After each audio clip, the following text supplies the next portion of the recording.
Well, I would say happy Friday, but we don't know yet if it's going to be a happy Friday, so I'll just say good afternoon. We're here in what even for 2020 might be the most crazy week ever in a year that has been unprecedented.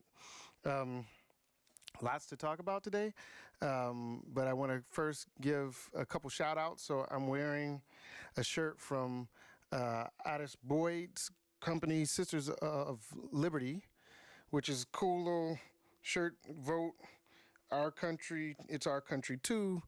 So I want to shout out Addis, who's a young African American business owner doing some good work and activism through art and fashion.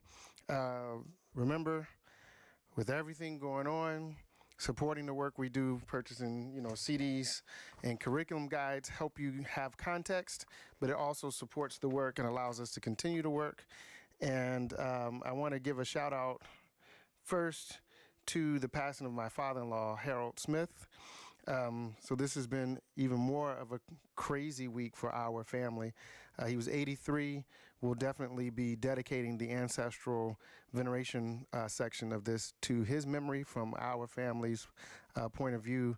And it's tough. It's tough. So that's where the Lomaxes are coming from, right? Family loss, election being a distraction from that, and then everything else going on. So, it doesn't get any easier, but we still have to do the work. So let's take some time to breathe. Breathe in. Breathe out. Breathe in. Breathe out. Breathe in joy and love. And just let all the anxiety go. Breathe in peace and happiness. And let all of the anxiety go. Ashe, we're going to play the ancestral drum call. Put your ancestors in the chat. Again, we're playing this for Harold Smith in memory of a dude who loved music. He grew up with Rasan Roland Kirk. So we're going to play some Rasan Roland Kirk type stuff on the drums for Harold. Peace.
Ashe. So we call names. We call Harold Smith Ashe. Ed, Edna, Charles, William, George, Mike, Patricia, Daniel Bell, All the bells. Ashe. Larry Baker Jr. Larry Baker Jr. Ashe. Ashe. Um, so it's a lot to think about. I wanted to kind of share some context for what we're seeing right now, both culturally and otherwise, and again, point to why the politics of humanity idea as a framework is important and how it would kind of lead us not just on a different path, but create a completely different dynamic when it comes to the issues that were brought forth in this election, both in terms of the national conversation and the internal reckoning that I think is happening, in smaller communities that may or may not be bubbling up to the top. So America was founded on the original sins of the near genocide of First Nation peoples, slavery, the disenfranchisement of white women and poor white men. We know this. This has been established, right? More simply, though, these are issues of the weaponization of race, class, and gender, right? All of this was at play in this election cycle. However, these issues of race, class, and gender were really obfuscated by this beautiful egalitarian language like we the people, or all men are created equal, or in the course of human events. These are all phrases from the Declaration of Independence. And we've been socialized to understand that those references to men were meant to be universal in the patriarchal sense, that men meant everyone. And that callback to humanity through the use of that genderized word men was still a reference to everyone. However, in practice, we've come to see that the founding fathers and the language of the founding documents really just apply to them. Rich white men, not poor white men, not white women of any class, and not people who were not white and of means, right? So when they say all men are created equal, they're literally speaking about men who are European at that time, because there was no real America, and there were no conceptions of white versus black, who had resources. So this is a 1%er conversation. We, the 1%, are created equal, right? Not everybody else. Excuse me. That means that narrative, the course of human events, really was hearkening back to the course of human events as led by white men of power in Europe only, right? So again, we're narrowing the frame with that's being kind of discussed in this wider humanistic language, right? Real smart. Make it sound like it's for everybody, but do things that are only for you and your people at the expense of everyone else. That's been the game in America, right? America was never intended to be the inclusive melting pot of humanity that we've been socialized to believe over the last century with respect to ethnic and religious diversity and class diversity.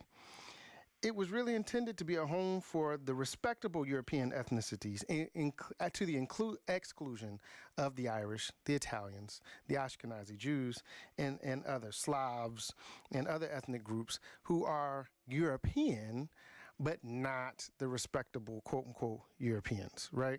So even amongst, the folks who came to the quote-unquote New World from Europe, there was a hierarchy by ethnicity, by nationality, as well as class, right?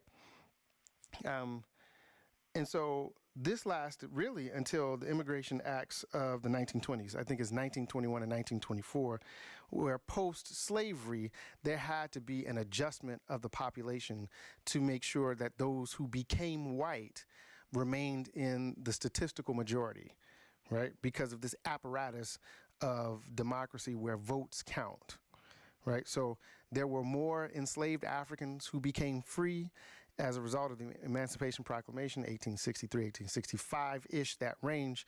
And then, they realized those in power, which were white men who were wealthy elite at the expense of everyone else, needed to retain their statistical majority, right?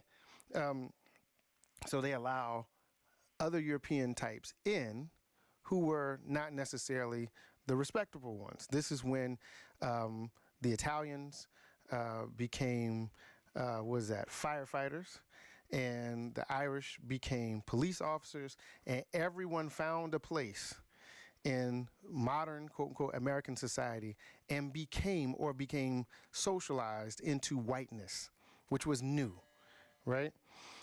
This is the legacy that was inherited by 45 and used by him and his surrogates even now to continually exploit the fractious nature of the country.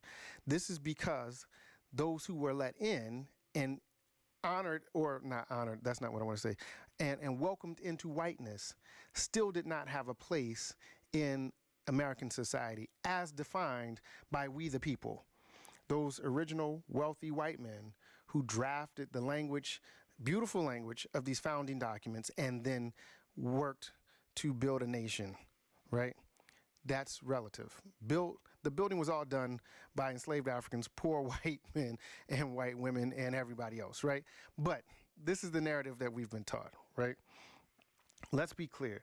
45 was never actually playing to win as much as he has been working to undermine institutions, systems, and the people's confidence in these institutions and systems in order to extract a maximum amount of resources and further consolidate power in the hands of the wealthy plutocratic oligarchy, right? Those wealthy folks, again, still that 1% at the top who are even behind Trump. Everybody's beholden to someone in this country, right? Except the billionaire class themselves. They have gotten together. It's well documented.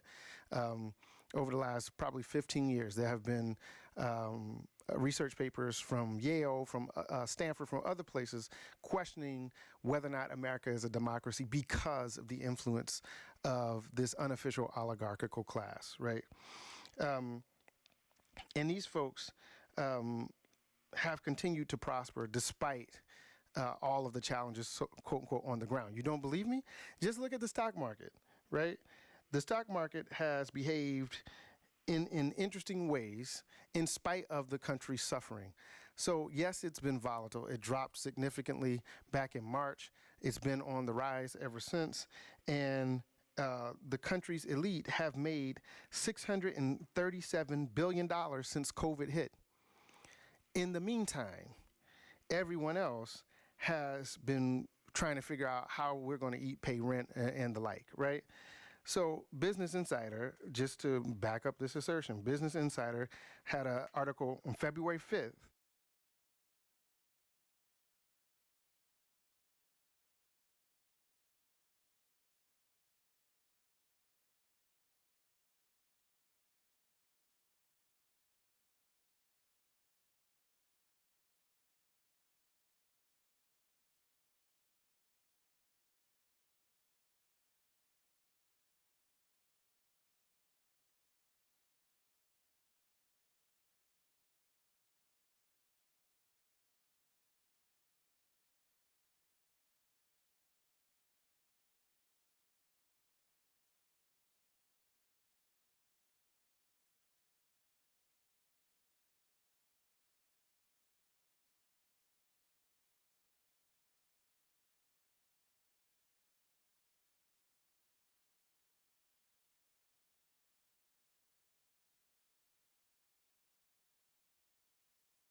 go back. Okay.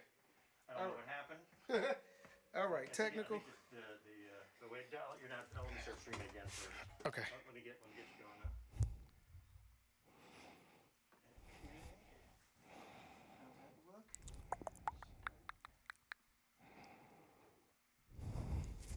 And we are streaming again. Ready. All right. And we're back. Technical difficulties. It's 2020. But what I was saying, the point I was making before we went off, is that the plutocratic oligarchy, the wealthy elite, have been continually extracting resources since COVID began without reinvesting in the communities that they live, work in, and the country as a whole, right? Jeff Bezos has made something like $40 billion. I didn't look at the number last night, so it's not in my head. The last number I saw was around that. And then he turned around and asked the American people to help fund resources for emergencies that his employees were having at Amazon. And the way the numbers worked out, if he had just kind of put half of what he made since COVID started in that fund, he'd be able to give all of his employees a raise, right? And so that's what I mean by extraction of resources. It means you earn and then don't have any onus or accountability in reinvesting in people, right? The community. And Business Insider had an article yesterday that openly discussed what's called the Buffett indicator, which shows that the wealthy elite continue to grow their wealth even as the rest of us are struggling in many ways to earn money, let alone build wealth. And that $637 billion that billionaires have made since the beginning, that's almost $1 trillion earned, quote unquote, earned since the beginning of COVID. And Congress can't figure out a second stimulus package. Billionaires have made almost $1 trillion in the last 8 months, and Congress is struggling over the question of whether or not a stimulus package, quote unquote, will disincentivize people from going to work. That's absurd, but that's the country we live in, right? So the idea is that America has always been like this, right? The Revolutionary War was not about independence for the sake of independence. The king, King George, was keeping the wealthy colonial landowners from growing their wealth in territories beyond the Appalachian Mountains. And Dr. Woody Holton says the Revolutionary War was really a war of elites. It was not a war for the people to be independent of Britain because they were being in some way treated poorly. No, the wealthy elite were being treated poorly in their minds because they weren't able to become more wealthy. Right? George Washington is a great example. At that time, before leading up to the Revolutionary War, he owned 52,000 acres. And he wanted to, capitalize those assets. But King George issued a proclamation of 1763, which effectively prohibited the ability of the landed gentry to earn money from that land, either to develop it, to sell it, what have you. And really, it was practical for England. They didn't want to expend the resources to protect, the colonists beyond the Appalachians. That's it. It was a function of government. Does that sound any different from Congress thinking they don't want to expend whatever monies, it costs to make sure that people can live happily, healthily, and safely in their homes while they figure out a virus solution, whether it's a vaccine or some other type of means and method? It's the exact same calculation, right? These people don't matter as much as my treasury, my ability to be safe and happy and wealthy, right? So it's never really been about people. That's the beginning. The country was founded on a war that created independence and for the wealthy elite that allowed them to continue to grow their wealth. And they manipulated poor white men. They forced their slaves and any other people that they had power over to win this war on their behalf, right? And you go look at Shays' Rebellion, you go look at a lot of the stuff that happened after the Revolutionary War. And, the land that was promised, the money that was promised to the people who won the war was in many cases never paid, right? They never got a return on that investment of blood and time. But the wealthy landed gentry, the 1% that loaned the Confederate Army, or however you want to, I can't even remember exactly what they were called, the Revolutionary Army, that funded that army, they got their money back immediately.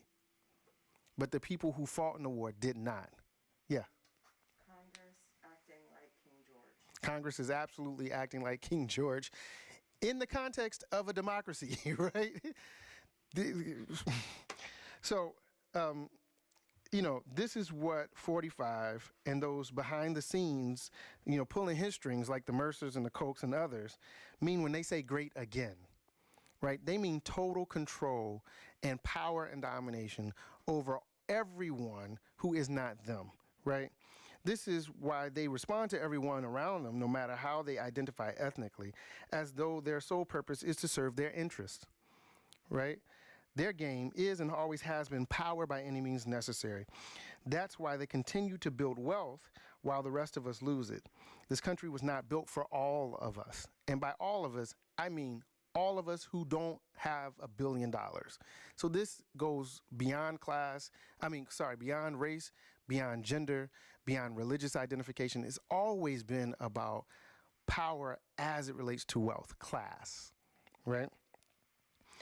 And the language that we've been socialized to is really nothing but mind games that keeps us focused on everything else but what really matters. And that's our individual and collective power to define reality for ourselves. Again, what would have happened if that $637 billion was invested in the country toward a vaccine, toward helping folks just live and eat and be safe in their homes while we figure out a solution for COVID? What would that country look like? Canada? I'm going to play and we'll continue the conversation.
All right. So we talked about the rhetoric of the founding documents that on the surface sounds great and egalitarian and humanistic, but in practice, everything that kind of undergirds those words, those ideals fall apart. Because in practice, it has always been about the wealthy elite. The issues of America have never actually been about race and gender and all these other things, freedom, religion. That's not, I mean, those are problems that have been created, but those problems have been created to obfuscate the real issue, and that is class, right? And that's what we're in the midst of right now with this election. It's really about 45, for lack of a better way to put it, and this is going to be vulgar, but it's about 45 taking a piss on everybody else because he thinks we're beneath him, because we don't have the same quote-unquote class status that he has and those who are behind him. Now, there are a ton of other issues, and it's oversimplification, but look at his attitude, right? Even this week, he's been saying the most crazy stuff. I mean, MSNBC last night just kind of slid him over to the side because he was lying and saying crazy stuff because he just can't accept the fact that he's going to lose. This is me saying that. Nobody's called it for Biden. He's going to lose because he has to lose, right? And if by some statistical, magical miracle he wins, then that means that we all have to work that much harder to bring this country into alignment with the best of humanity, right? And so we're going to get to how we do that. But I want to say this first, that to that point, America is in the midst of a reckoning that's in line with the shifting of the age. So what we're seeing is actually not unusual. We just don't all have the historical and even the spiritual context to understand what's going on. At the end of an age, there's supposed to be chaos because the universe, as it were, is resetting, right? And this is that grand age, 24,000 years or so. 2,400 years. So we're moving from We're moving from the age of Pisces into the age of Aquarius, and rising in the age of Aquarius are different energies, right? So feminine energy, the energy of creativity, will be more important in the age of Aquarius. Humanity, right? Spirit, period, will be more important in the age of Aquarius. In the age of Pisces, it was the information age, right? The rocket sciences, going to the moon, all of that stuff. It was empiricism, right? The Enlightenment. This is all about knowledge. We already did that in Africa. That's how we got the pyramids and everything. So these things are cycles that repeat themselves, right? So we're shifting. And so America has to shift in order to realign itself for the age of Aquarius, right? And as American history shows us, the current political division represents a divide that's always existed. And that divide has primarily always been between wealthy white folks and everybody else, right? This is not new. Black folks, indigenous people, Asian, Latinx, and any other non-whites that are in this country are really stuck in the middle of this class warfare. And we're stuck in the middle because we've not found the wherewithal to come together, period. And leverage our collective and individual power. And we've not done that because of these problems that have been generated to obfuscate the real issue of class and power and domination. I mean, 45 has said, would you rather be ruled? He used the word ruled in a country that's supposed to be democratic, right? So that tells you how he's thinking, right? And he didn't make that up. I mean, he got that from somewhere, from someone. When he uses terminology like that, we have to hear it for what it is, right? He's kind of pulling back the curtain. And so since the country's inception, we have been ruled in a context by, a name that does not really give light to having been ruled. We call it democracy. But there's this electoral college thing. That means that, the popular vote is not the final say. If that was the case, it would have been called for Biden a long time ago, right? He's never been behind in the popular vote. But the Electoral College was established because, quote unquote, the ruling class, to use 45's term, did not trust everyone else to make decisions about power. I mean, that's just the way the country is and how it was set up. And if we really take the time to understand it, then what we're seeing play out in front of us day to day, minute by minute, as these votes come in incrementally, it feels like one vote at a time. That's the process that we need to kind of, ratify the authority that's given to this person who becomes president, right? But that doesn't mean that that person is the ruler, to again use 45's terms. Like I said, this is a power game. It's not a game about this other stuff. It's always been about power, right? So at the point where everyone who's not a part of the elite recognizes that the elite has used these things, these isms, racism, classism, sexism, genderism, all the other isms, to keep us at odds in the lower rungs of society, so to speak, so they can continue to do what they do. The sooner we realize that, the sooner we can come together. The sooner we come together, the sooner their power goes away, because they can only be powerful if we are divided. And that's why politics of humanity is important. So I'm going to give you 3 takeaways from the election. I'm going to talk about how a politics of humanity would shift all of that, and then we're going to go on about our weekend. So the first takeaway: whether they win or lose the presidency, Trump Republicans have gained ground in many areas geographically and with people of color, specifically with black men. This means that at the time I wrote this, 68,782,475 people in this country approve of a platform built on classism, racism, and misogyny. It's now over 70 million people who voted for this platform of divisiveness. And that divisiveness is used against us to manipulate us to ensure that power stays at the top, right? 70 million people said, I'm okay with that. And in fact, I think when 45 was running the first time, there was a Trump supporter who said, I never thought I'd say this, but if I would vote for anyone to be a dictator, it would be Donald Trump. Like, they're actually using that language. How can you in America say I'm for a dictator and say I want my liberties, right? This is how that American pathology and the way that language has twisted our understanding of this stuff manifests itself, right? Folks are literally not acting out of their own interest, but in the interest of the folks who are, quote unquote, in the ruling elite, again, to use 45's term. So according to exit poll data in the New York Times, 45 got support from 58% white males who were from those surveyed. 58% were white males, 55% were white women, 18% were black men. That's up from 8% in 2016. 8% were black women. That's up from, I think, 3 or 4% in 2016.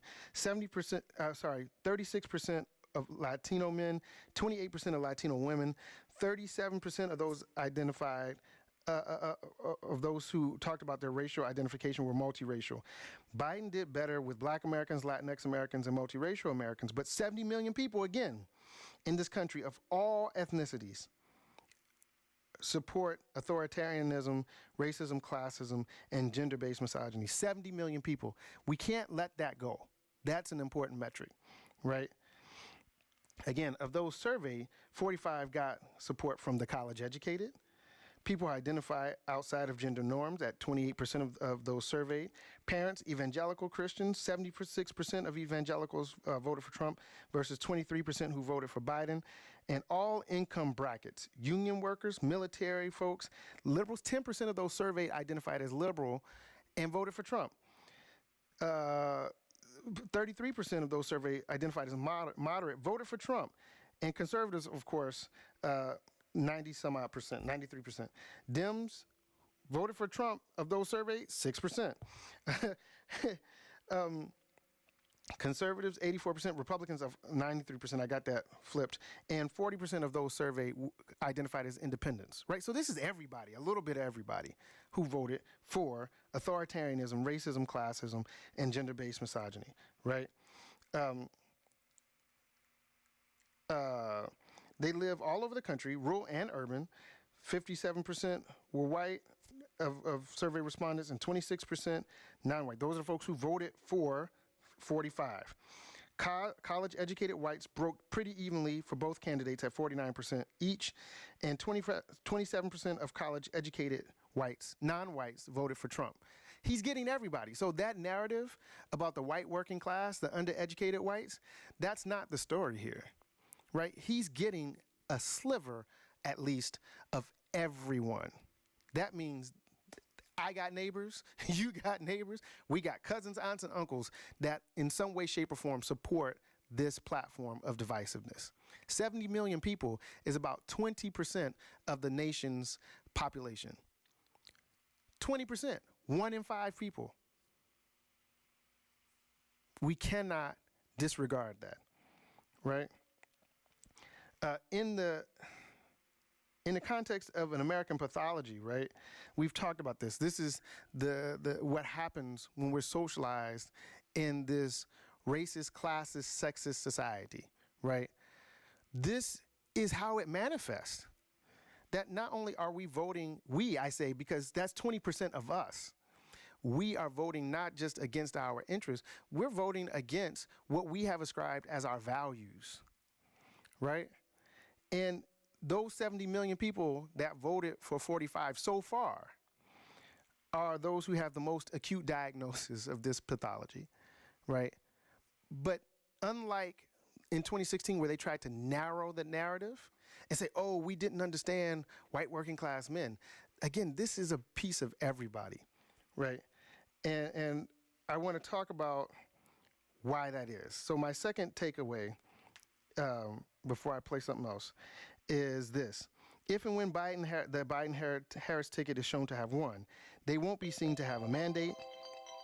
They will have to work with a divided government, and this means that no one should expect any significant changes beyond a hopeful return to normalcy.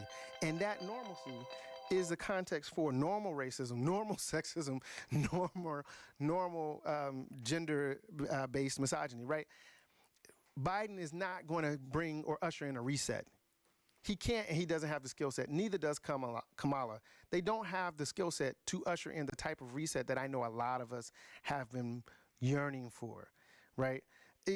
I don't want to make light of the virus, but it's almost good that the numbers are going up because so many of us, we're dreading going to hang out with our families for the holidays because of these conversations, right? So now we have an excuse not to engage, with a little levity. I mean, I get it, but it's the truth, right? And it almost makes, the normal idea of division nostalgic, right? As opposed to this hyper-toxic masculinity that we've been exposed to in the last 4 years, right? So we have to take this moment for what it is. Even if Biden and Harris win, right? Change will come only if and when we decide to change. 1 in 5 people voted for 45 so far. Those numbers may rise. 1 in 5 people. That means that we have a lot of work to do, right? We have to make sure that people are heard. And the idea about the white working class is really interesting because this is a country that doesn't see and doesn't hear people because of how it was founded, right? He won in the first place, 45 won in the first place, not just because of a racialized pushback against the Obama presidency, not just because of his misogynistic attitudes or not just his, but America's misogynistic attitudes against the possibility of the first woman president, and not because people thought he would be good on the economy. That's what they said. But that's not really why he won. He won because a significant portion of America's population felt as though they were never seen and heard. And those folks happened to be in the narrative that was pushed out post 2016 election, white working class men, right? I'm arguing that then and now, the narrative is much broader than that. But that's how we tried to focus it because we didn't want to deal with the real issues, right? But let's just say that that's the case. Let's say that's the case. How many individuals in the history of America have never been seen? How many individuals in the context of American history have never been heard? Right? The history that we've outlined, from George Washington to today has been a history guided by the wealthy elite at the expense of everyone else. Period, point blank. That's how America has always run. I have nothing against wealth. I'm not making an argument that nobody should be wealthy. In fact, I think wealth matters more when you use that wealth with the responsibility to reinvest in your fellow human beings. To me, that's the purpose of wealth. If I was a billionaire, oh, heck yeah, that'd be great because my community would be fantastic. The better I get, the better they get. And it's not about folks not wanting to work because they're getting handouts. That's not even the point. The point is encouraging people to be their best because you're supporting them, right? If I don't have to worry about what I'm eating, where I'm living, and basic needs, then I can go do something great. I can add value. If we are hoarding wealth in the hands of people who are not making those kinds of investments in their fellow human beings, then that means opportunities are being stripped from everyone else. That's the issue here, right? So the takeaway here is that this is not a reset, and Biden-Harris will not be able to usher in the kind of change that we hope. It's definitely better than 45 should they be elected, no doubt. But it's not going to be the complete and total 180 change that a lot of us want. We have to do that work. I'm going to play something else, and then I'll wrap this up.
All right, here's the third takeaway, and we're going to take this home.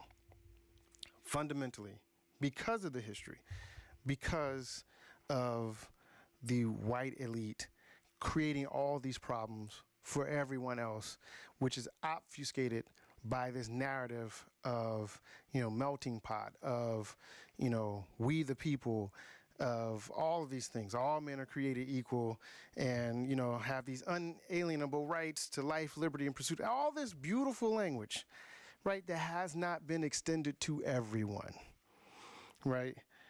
The issue of America's divisiveness is really a conversation about our white folk divided, right? Because they did it to themselves. They, George Washington, Thomas Jefferson, Alexander Hamilton, all of these folks, right? They didn't include themselves. By themselves, I mean folks who were their skin folk, as we say, right?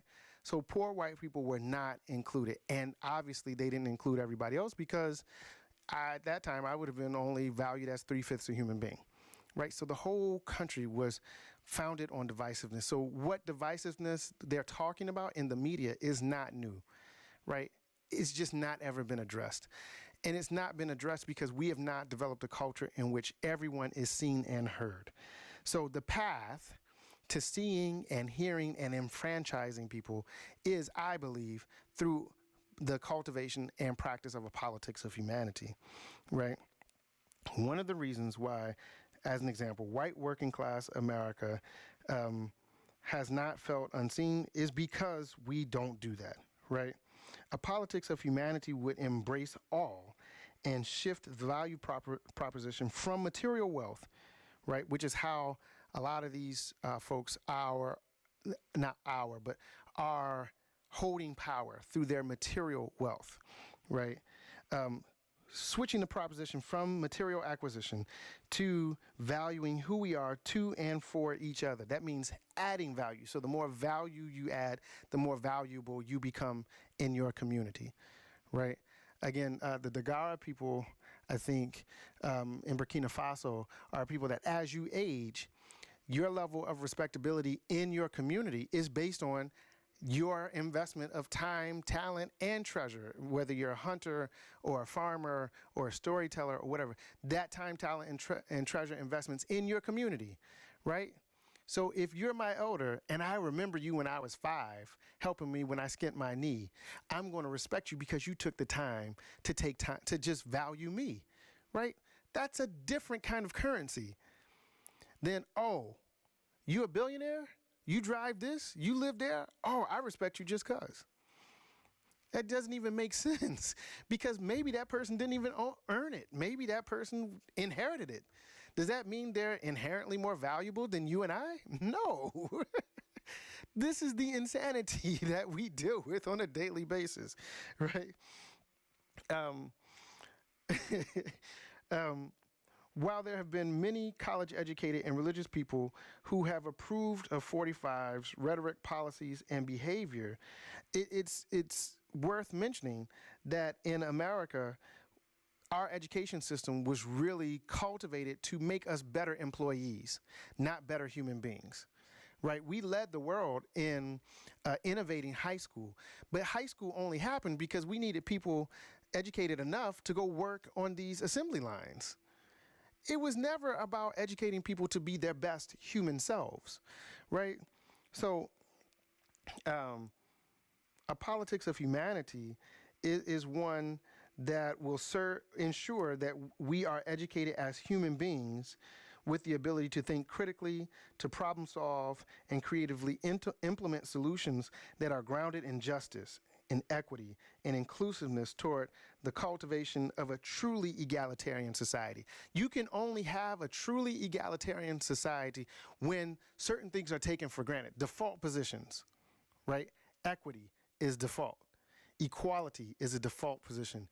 Justice is a default position because we recognize our collective humanity. We can change the values that this country has, but we have to educate toward those values. We have to shift our educational focus from being cogs in a wheel to being fully realized human beings, right? Remember, politics is a negotiation of power. And a politics of humanity is a negotiation of power in the interest of human beings, people, right? So if we're investing in ourselves so that we treat ourselves better, then everything else follows because our core values are each other, right? Not things. 45 is the poster boy for why racism doesn't work. Because of his racist rhetoric, he created a no-win situation in which his only possible way out is to be even more racist, right? How do we know that? Because he sought to disenfranchise voters in Detroit, voters in Atlanta, voters in Philadelphia, which are primarily black voters, right? Don't believe me?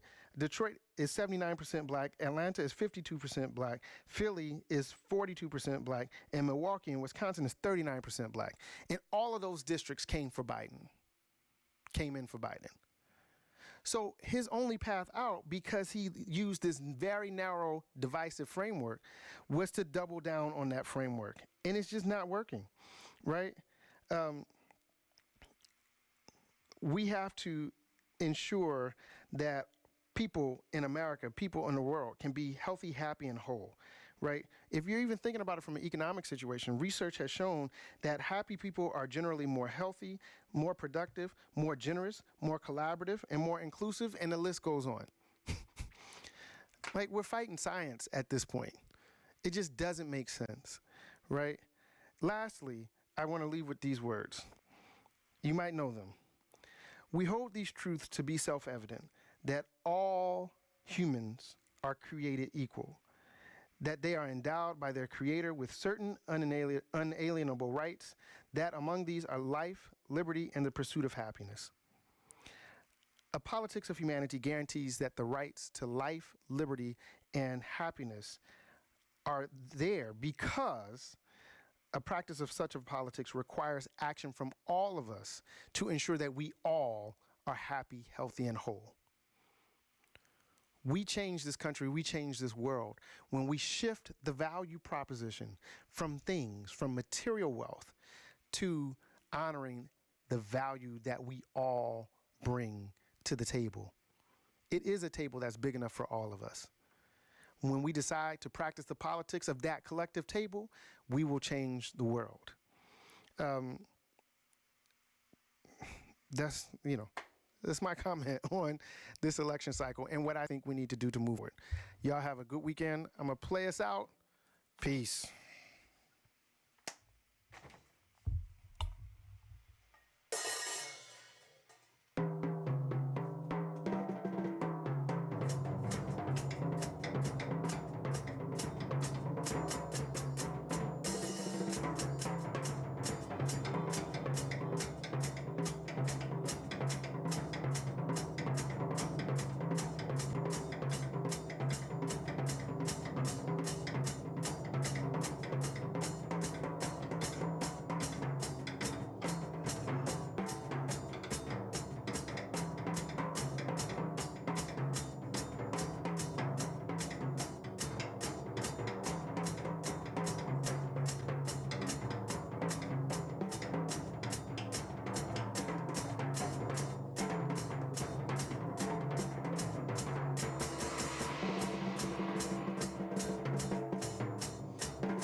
Y'all have a good weekend, and hopefully we'll get some good news later today. Peace.